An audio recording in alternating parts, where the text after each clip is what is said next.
Bonjour à tous et bienvenue dans cette nouvelle vidéo. Aujourd'hui, nous allons voir 10 traits de caractère qui prouvent qu'une personne est manipulatrice. Le premier trait de caractère, c'est l'égoïsme, le fait d'être autocentré, d'être narcissique. En fait, une personne manipulatrice va toujours veiller à ses propres intérêts. Elle va en fait vous manipuler, il ou elle va vous manipuler pour obtenir quelque chose en particulier. C'est soit effectivement vous êtes apparu utile pour cette personne pour accéder à quelque chose en particulier, à une aptitude, une compétence, à un poste, à un groupe de personnes, etc., etc. Donc, cette personne, elle a comme objectif non pas de créer une vraie relation avec vous, qui soit donnant-donnant, mais plutôt d'obtenir quelque chose par votre biais et pas en fonction de votre personne. Donc, il n'y a pas de respect pour votre personne, pour vos besoins. Vous êtes juste un moyen utilisable pour accéder à quelque chose. Et c'est pour ça qu'on va parler de personnes manipulatrices. En fonction de la personne, la toxicité, elle peut être plus ou moins forte. Évidemment, quand c'est un pervers narcissique ou une perverse narcissique, la toxicité, elle est maximale. Ce qu'il faut bien comprendre aussi, c'est que toutes les tendances psychopathiques ne sont pas forcément hyper toxiques, mais plus une personne va être autocentrée sur ses propres besoins et même peut-être prendre plaisir à vous manipuler ou à vous faire mal, à jouer avec vos émotions, et puis évidemment ça va devenir toxique. Donc une personne machiavélique qui aime torturer les autres, forcément sera plus toxique qu'une personne qui veut juste obtenir quelque chose sans forcément vous faire le plus grand mal. Donc il y a des degrés de toxicité chez les personnes manipulatrices. Donc le premier point, c'est vraiment donc le fait d'être auto-centré et que la relation elle soit disproportionnée. Donc on n'est pas d'égal à égal, vous n'êtes pas considéré comme une personne, vos besoins ne sont pas reconnus et la personne ne vise pas à satisfaire vos besoins.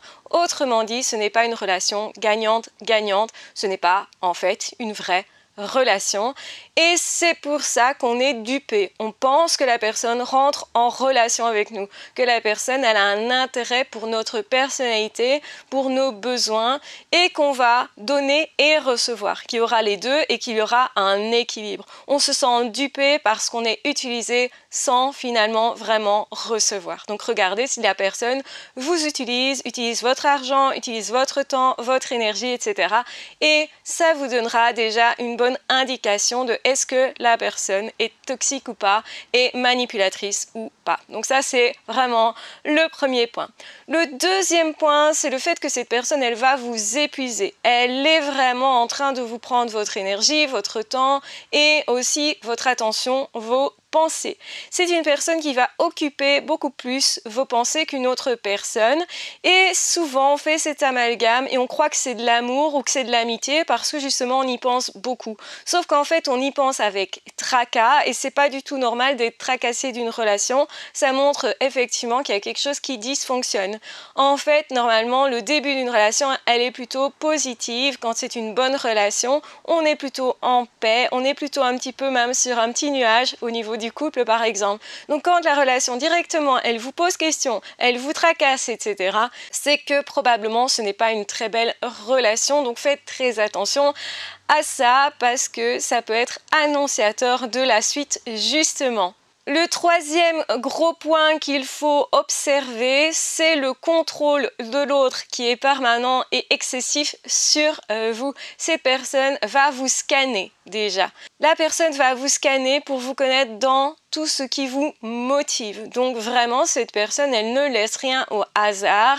Elle est particulièrement présente pour vous écouter, mais ne dit pas grand-chose d'elle-même généralement. Et surtout, cette personne, elle est là pour vous manœuvrer, puisque la manipulation c'est ça, c'est vous manœuvrer pour obtenir quelque chose de vous, pour vous faire des choses que vous ne souhaitez pas forcément ou pour vous faire réagir. Et c'est pour ça qu'ils vont jouer avec vos émotions. Donc la personne vous contrôle, vous sentez comme sans oxygène, vous sentez comme tout le temps épié, vous sentez tout le temps surveillé. Vous voyez que cette personne, elle va recopier vos moindres faits et gestes comme si elle voulait devenir vous aussi. C'est une façon de vous contrôler, c'est une façon aussi de vous comprendre en fait. Cette personne joue un jeu de rôle comme si elle était vous pour se mettre dans votre peau et pour du coup mieux comprendre ce qui se passe à l'intérieur de vous pour justement mieux vous manœuvrer et plus vous déshumaniser. Donc faites attention à ça, le contrôle excessif n'est pas normal. Une vraie relation, une bonne relation, c'est quelqu'un qui justement ne vous contrôle pas et fait pour vous, et dans le donnant-donnant, et dans l'altruisme, et dans la reconnaissance de votre personne sans que vous deviez courir tout le temps pour vous faire reconnaître. Donc c'est vraiment important de comprendre que le contrôle, une personne qui veut absolument vous maîtriser, estime quelque part que vous êtes un danger, que vous pourriez peut-être vous retourner contre cette personne-là. Ça peut être une personne du coup qui est très paranoïaque aussi, et une personne en tout cas qui vous empêche de parler peut-être avec d'autres personnes, qui vous empêche de vivre à votre façon, qui vous reproche ou critique vos comportements et qui va beaucoup vous humilier du coup, qui va lever les yeux au ciel quand vous parlez, non pas parce que ce que vous dites est stupide, mais juste pour vous impacter émotionnellement et vous faire croire que vous ne devriez pas vous faire confiance. C'est une forme de contrôle. Il n'y a pas de manipulation sans contrôle sur vous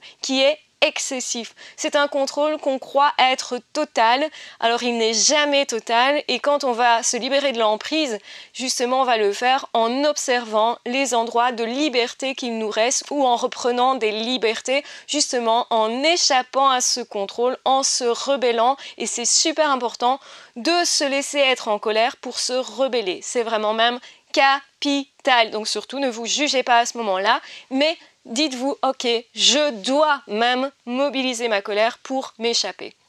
Parce que c'est une force qui va m'être nécessaire pour me sauvegarder. Le quatrième point, c'est vraiment la personne qui va rejeter constamment la responsabilité sur vous, qui ne prend donc pas ses responsabilités, qui semble plutôt immature, infantile et qui va réagir comme un enfant qui fait une crise, qui va exiger les choses ou qui va bouder quand vous ne faites pas ce que vous voulez. Bref, c'est une attitude très infantile où la responsabilité est toujours rejetée sur les autres, les circonstances ou sur vous.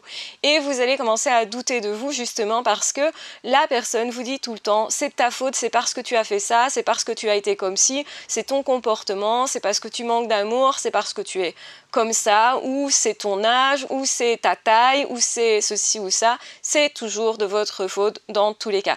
Et donc c'est une personne qui n'assume pas vraiment ses choix, sa vie et effectivement c'est pas quelqu'un d'ailleurs qui s'intéresse sincèrement à votre bien-être, c'est quelqu'un qui au contraire veut tout faire pour que la responsabilité ne soit jamais sur lui ou elle. C'est quelqu'un qui du coup veut toujours être un petit peu l'oiseau blanc, qui n'a jamais rien fait, qui ne reconnaît pas ses torts, qui se déculpabilise tout le temps, qui dit bah oui mais c'est pas ma faute, ou c'est de la faute de mon passé, etc. Tu devrais être plus gentil, ou c'est parce que je suis malade, etc. Bref, c'est jamais eux, c'est toujours quelque chose d'extérieur, voire vous qui êtes responsable. Et là, ça devrait vous mettre la puce à l'oreille. C'est pas possible que vous soyez tout le temps responsable et que cette personne ne le soit jamais. Il y a quelque chose qui ne va pas. Et effectivement, cette personne ne pourra jamais se remettre en question si elle n'est jamais responsable et si elle ne reconnaît jamais cette responsabilité. C'est toujours justement l'apanage des manipulateurs. On retrouve systématiquement ça. Donc si vous voyez ça dans une de vos relations, attention, c'est pas équilibré. De toute façon, cette personne ne sera pas présente quand elle devra reconnaître ses torts. Donc ça veut dire que c'est pas une personne qui vraiment peut aussi prendre sur elle, alors que vous allez faire beaucoup d'efforts pour prendre sur vous et même pour travailler sur vos éventuels défauts, torts, etc. Et pour commencer à travailler là-dessus, c'est que vous les reconnaissez d'une certaine façon. Le cinquième point, c'est la tromperie, la manipulation. C'est quelqu'un qui va trianguler les relations, qui va toujours vous mettre en comparaison avec quelqu'un ou qui va vous dire qu'il ou elle reçoit beaucoup de messages de quelqu'un d'autre, avec qui elle pourrait être en couple. C'est quelqu'un aussi qui va vous comparer au niveau du boulot. Regarde celui-là comme il fait bien, ou regarde celui-là comme il est bien, ou comme il joue bien. Ça peut être dans un club sportif par exemple. Regarde celui-là, sa performance, tu vois bien, tu devrais être comme ça. Regarde, tu devrais prendre leçon sur. Et ça semble anodin en fait, mais cette comparaison, elle vous dégrade. C'est pas pour valoriser l'autre qu'ils font ça, mais plutôt pour vous dégrader vous et pour que vous soyez en train de vous surpasser parce que c'est là qu'ils vont pouvoir vraiment profiter de vos capacités. Si effectivement vos performances sont loin d'être minables, elles sont d'autant plus intéressantes pour les manipulateurs et ça c'est un point à retenir en mémoire aussi.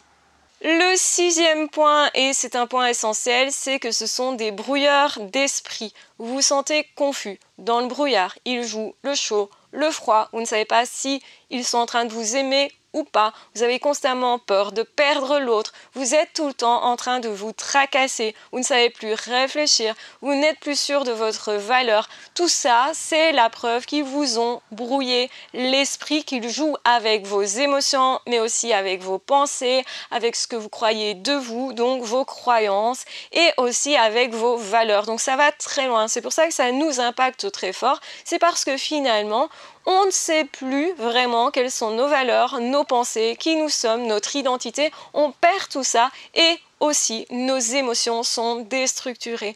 Le cerveau, effectivement, réagit très fortement au choc, au stress et ils vont nous choquer, nous blesser constamment et en même temps nous apporter des hormones d'attachement, l'ocytocine, donc c'est-à-dire nous prendre dans les bras, nous câliner, nous faire des compliments et c'est ce chaud-froid qui est très dangereux. Une personne normale ne fait pas ça, ne passe pas d'un extrême à l'autre. Il y a une inconstance et quand il y a une inconstance, il y a souvent manipulation ou un dérèglement quelconque. Vous allez être déréglé au niveau justement de vos émotions, aussi au niveau des hormones, donc c'est physique. Vous pourriez ressentir beaucoup de stress dû à ça et d'anxiété, commencer à mal dormir, à mal manger, à avoir des symptômes justement proches de la dépression.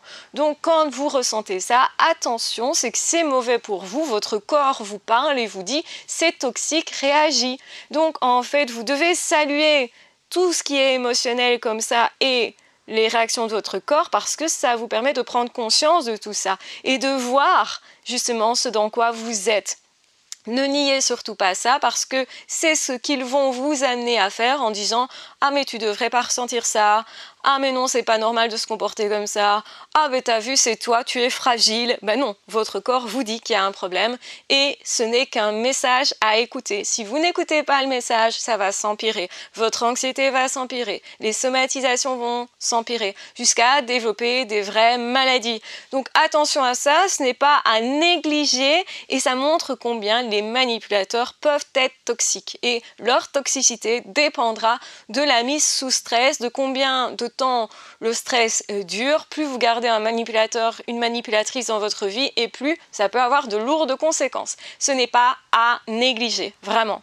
Le septième point, c'est souvent qu'ils feignent la gentillesse, qu'ils feignent d'avoir les mêmes valeurs, d'avoir des valeurs très humaines, très hautes, avoir beaucoup de morale, etc.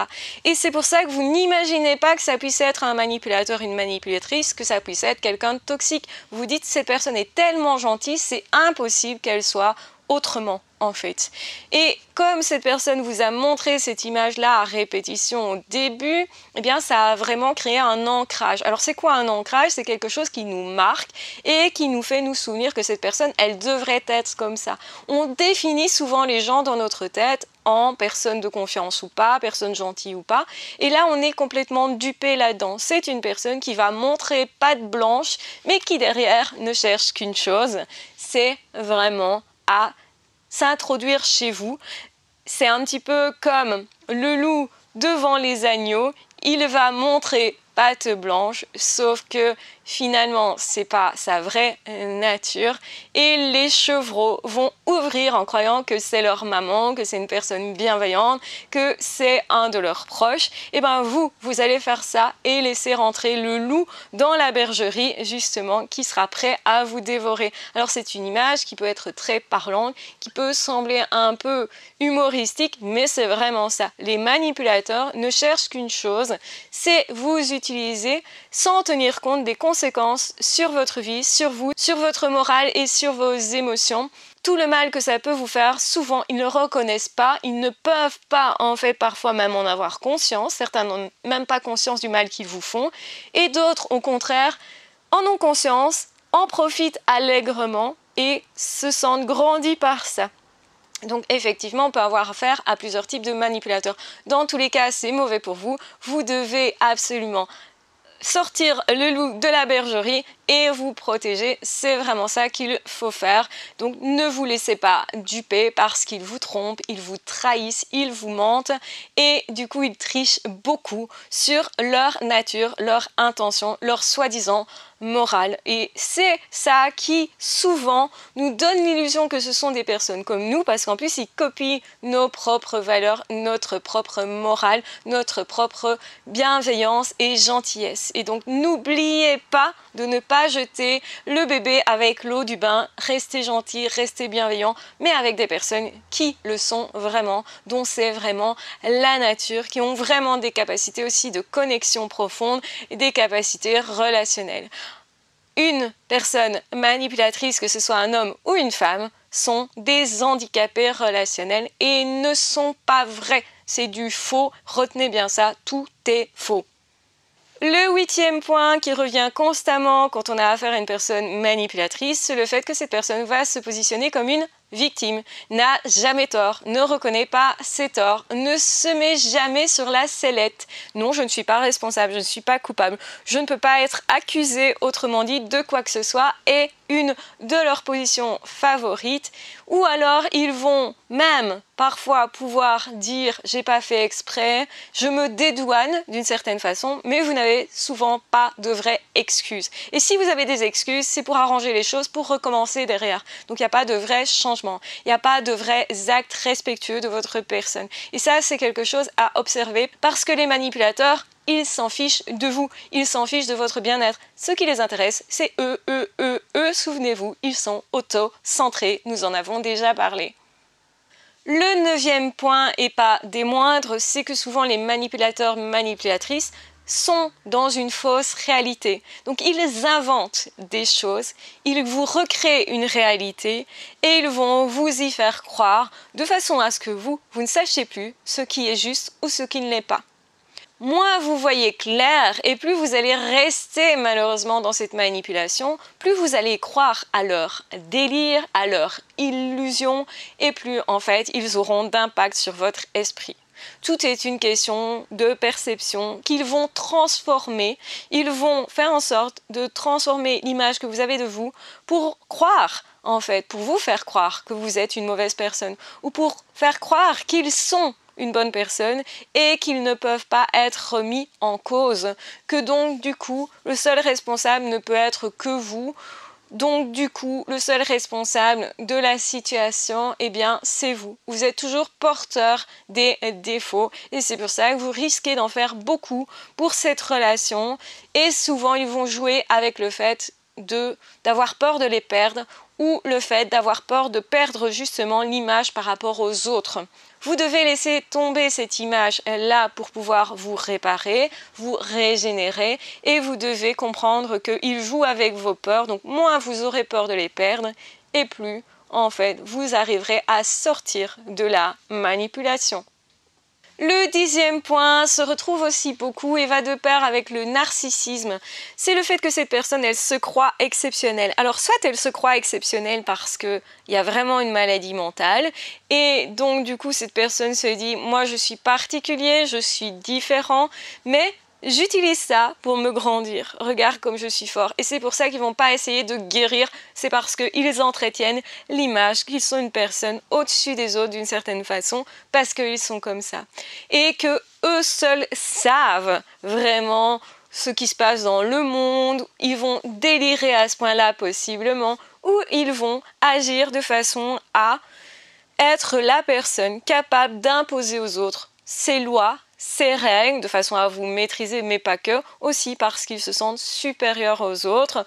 Mais cette supériorité-là, n'oubliez jamais qu'elle cache quelque chose d'essentiel, c'est le fait qu'ils se sentent inférieurs. S'ils ont tellement besoin de se revaloriser, se grandir, etc., c'est parce que quelque part, ils savent, ils sentent qu'ils sont inférieurs aux autres. Bien sûr, ils ne sont pas construits à l'intérieur. Ils ont un vide intérieur qui est phénoménal et qui se retrouve chez peu de personnes. Les manipulateurs, manipulatrices ne manipulent pas pour rien, mais ils ont ce côté souvent grandiose et quand ils ne l'ont pas, et ben ce côté grandiose est juste caché, est juste souterrain, mais quelque part du coup ils vont l'utiliser comme s'ils étaient un petit oiseau blessé et que les autres devaient absolument les sauver. Donc soit ils sont en mode grandiose ou soit ils cachent ce côté grandiose.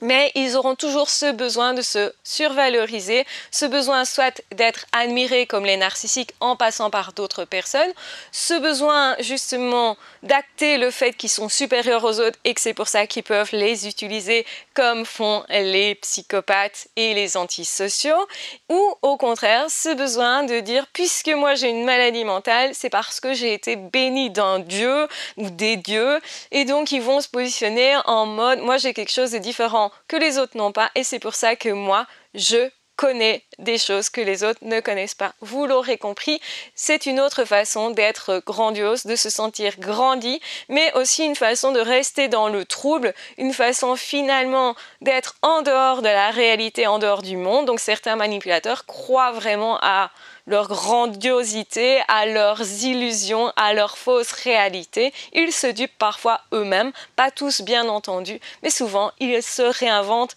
des histoires. Donc ils se réinventent une valeur là où justement ils n'en avaient pas. Et souvent l'origine de la manipulation, si on remonte vraiment dans le temps, on va retrouver des traumatismes d'enfance. Il y a plusieurs façons d'avoir été traumatisé et c'est pour ça qu'on va voir différents types de manipulateurs et de toxicité. Voilà, j'espère en tout cas que cette vidéo vous aura aidé à comprendre peut-être votre situation, comprendre votre passé, de faire le deuil d'une relation, de mieux savoir vers qui vous orienter et surtout de développer des très belles relations parce que je suis sûre que vous en êtes capable. Ne doutez plus de vous, ne reprenez pas toute la culpabilité sur vous, vous n'êtes pas responsable de tout, c'est impossible. Une relation, ça se fait à deux, d'égal à égal. Regardez si la personne est aussi centrée sur vos besoins à vous et pas que sur les siens. C'est déjà une garantie d'établir un équilibre.